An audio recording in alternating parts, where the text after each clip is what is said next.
भागती हुई जिंदगी में चलना मुश्किल हो जाता है, क्योंकि अगर हम चलते रहे और दुनिया भागती तो हम तो सिर्फ खोकर ही रह जाएंगे। और शायद हम खोकर ही रह गए। वो रिश्ता कब इतना उलझ गया पता नहीं चला। कि सब कुछ तब शुरू हुआ जब हम कॉलेज में थे। 2015, वो ईयर मुझे अभी भी याद है। कॉलेज में पहली बार जब हमने एक दूसरे को देखा था ना, शायद तभी पहली नज़र का प्यार हो गया था। और जैसे हर प्यार में डूबा हुआ कपल होता है ना, हमने भी अपना सफ़र कुछ ऐसे ही शुरू किया था। Movies, date, chat, long night phone calls पर हमने भी सब कुछ शेयर किया था। प्यार में इंसान को दुनिया बिल्कुल फैंटेसी की तरह लगने लगती है, और हम भी थोड़ी अलग थे। सब कुछ ब्यूटीफुल था, रोमांटिक था। आई लाइक यू से लेकर आई लव यू तक का सफ़र तय किया था हमने। बहुत सारे प्लान्स बनाए थे, फ्यूचर के लिए ड्रीम्स भी सजाए थे। ये साथ करेंगे, वो साथ करेंगे, जिंदगी भर के जो वादे होते हैं ना, वो टिपिकल प्रॉमिसेस, वो भी किए थे। बट इन सब चीज़ों के बीच में वी फॉरगॉट सबसे इम्पोर्टेंट चीज़ तो हम भूल ही गए। और वो ये था कि हम सब सिर्फ प्लान बना सकते हैं, उनका एग्जीक्यूशन हमारे हाथों में नहीं होता। क्योंकि ये सब कुछ तो वक्त डिसाइड करता है। और जब वक्त अपना प्लान एग्जीक्यूट करता है ना, तो हमारे सारे प्लान धरे के धरे रह जाते हैं। और हमारे साथ भी कुछ ऐसा ही हुआ। This was happen when we were in the last year of our college. Placement शुरू हो गया था, और साथ ही प्लेसमेंट से जुड़ी वो एंजाइटी भी कि प्लेसमेंट होगा या नहीं। But we held each others hand. Different branch में थे। Yes, we were in the different branch. He was in the mechanical and I was in the computer science. But हम डिफरेंट ब्रांच में हों, लेकिन हमने डिसाइड कर लिया था कि इन फ्यूचर हम जॉब एक ही शहर में लेंगे।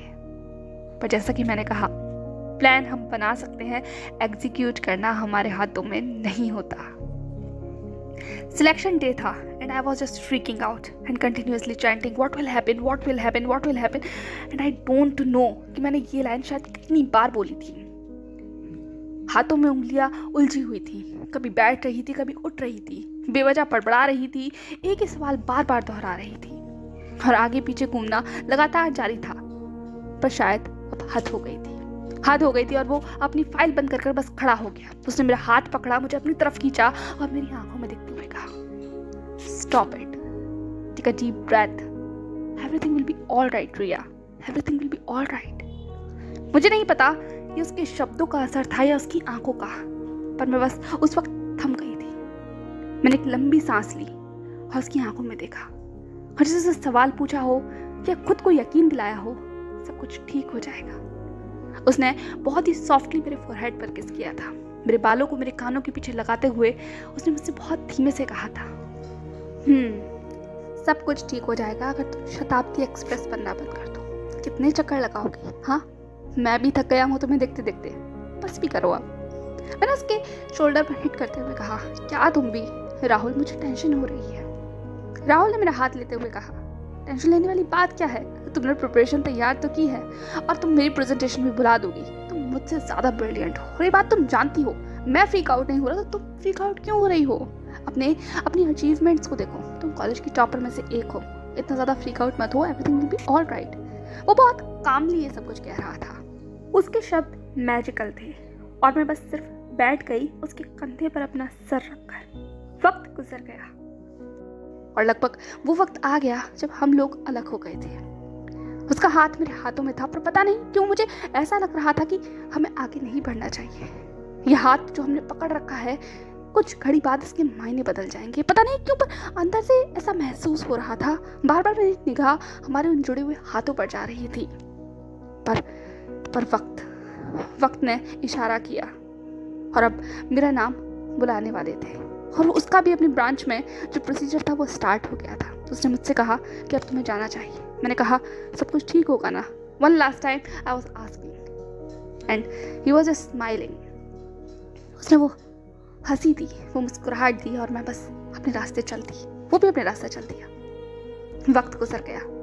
लगभग 3 घंटे बाद जैसा मेरा दिमाग था, जैसा मैं सोच रही थी, जितना मैं घबराई हुई थी, लड़ रही थी खुद से, वो सब कुछ जैसे कहीं हवा हो गया। And I was freaking out at that time also, but this time matter कुछ अलग था।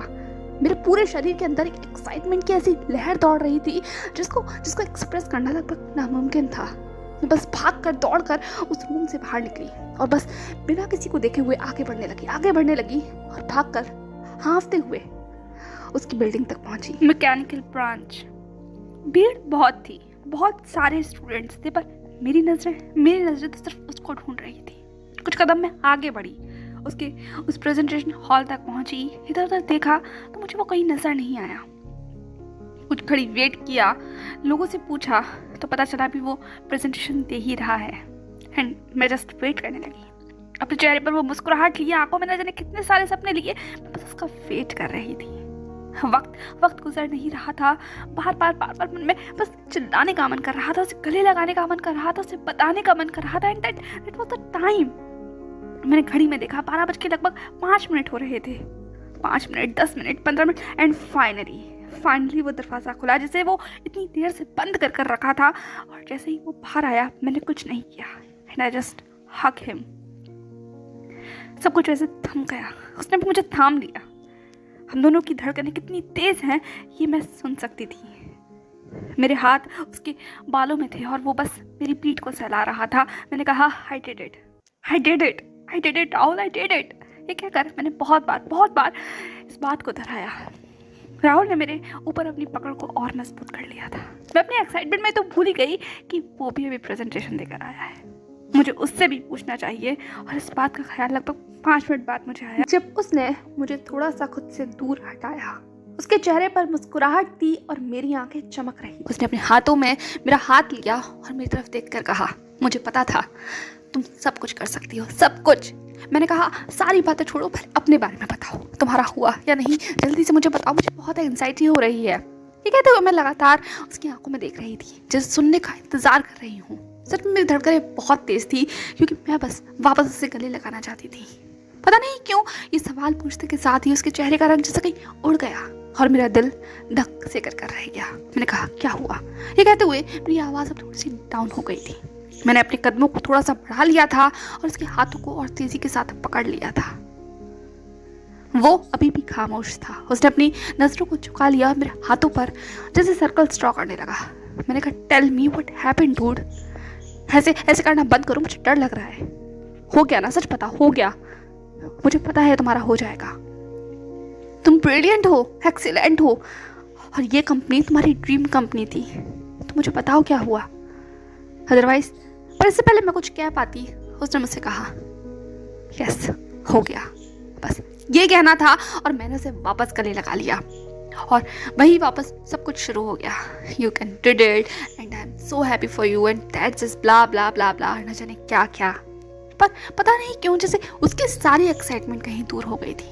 मैं जितना ज़्यादा उसके करीब पड़ रही थी, वो उतना ही मुझे खुद से दूर कर रहा था। इस बात का एहसास मुझे पता नहीं क्यों बार बार हो रहा था।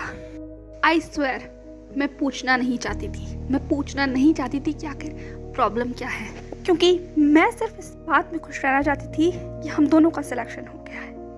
पर चाहे मैं कितना भी मना कर लेती, वो सवाल खुद ब खुद मेरे होठों पर आ ही गया। और जब मैंने उसे ये पूछा तो जैसे वो भी अपने आप को रोक रहा था कहने से, लेकिन उसने भी कह ही दिया। रिया, जैसा हमने सोचा था वैसा नहीं हुआ। जैसे ही उसने ये कहा, एकदम से जैसे मेरे अंदर सब कुछ तहस नहस हो गया हो। एक डर जो मन में था वो अब चेहरे पर जगह ले चुका था। मैंने कहा, इस बात का क्या मतलब है? उसने अपनी आंखों को झुका लिया था और मेरे हाथों को और ज़्यादा तेज़ी के साथ पकड़ लिया था। उसने कहा, वो लोग मुझे बाहर भेज रहे हैं। उन्हें मेरी प्रेजेंटेशन पसंद आई है और वो चाहते हैं कि मैं उनके सिंगापुर ब्रांच को ज्वाइन करूं। मेरा प्लेसमेंट सिंगापुर के लिए हुआ है। तिनका करके जैसे पूरा महल ढह जाता है, सपनों, वादों, ख्यालों का सारा सफर जैसे कहीं पानी में धुल जाता है, बिल्कुल वैसा एहसास हुआ। भीड़ समंदर में मुझे छोड़ दिया गया है। मेले में जैसे कहीं मेरा हाथ छोड़ दिया गया है। सपने जैसे जो बुने थे वो सारे सपने से एक एक टूटते हुए मुझे नजर आ रहे थे। उस एक पल में जैसे मेरे सारे ख्वाब मुझे खुद डरा रहे थे। मैं बस थम गई। नहीं समझ आया था मुझे मैं क्या कहूँ उससे, वो मुझे क्या कहकर समझाए। पर मैं सेल्फिश नहीं बनना चाहती थी। उसका सिलेक्शन हुआ है टॉप कंपनी में, उसकी ड्रीम कंपनी में। पहले ही वक्त में उसे मौका मिल रहा है अपना करियर शुरू करने का एक बहुत ही खूबसूरत जगह से, सिंगापुर। और मैं सेल्फिश बनकर उसे रोक लूं। मन तो चाहता था रोक लूं, पर दिमाग ने कहा नहीं, ये मौका जज्बाती होने का, सेंटिमेंटल होने का नहीं है। फिर क्या था, मैंने उसका हाथ पकड़ा, उसे गले लगाया और कहा कॉन्ग्रेचुलेशन, और खुश हो अपनी इस अचीवमेंट के लिए, ना कि इस तरीके का चेहरा बनाओ। तुम्हें वो हासिल हुआ है जो तुम चाहते थे, तो इतना मायूस क्यों? वो डर गया था, ये मैं महसूस कर सकती थी।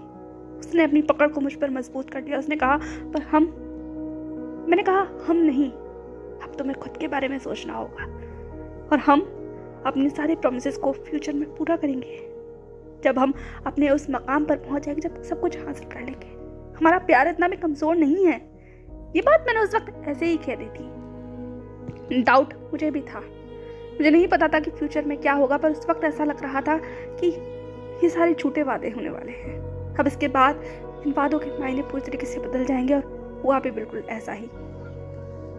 24 अगस्त 2019, ये दिन मुझे आज भी याद है। He was left for Singapore and I was for Bangalore.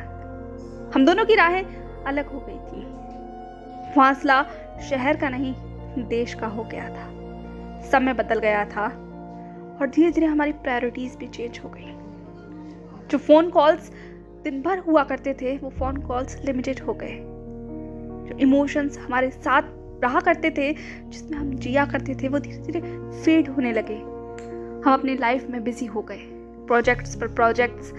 Professional life में हम जितना आगे बढ़ रहे थे, हमारा पर्सनल लाइफ उतनी ही मेस्ड अप हो रही थी।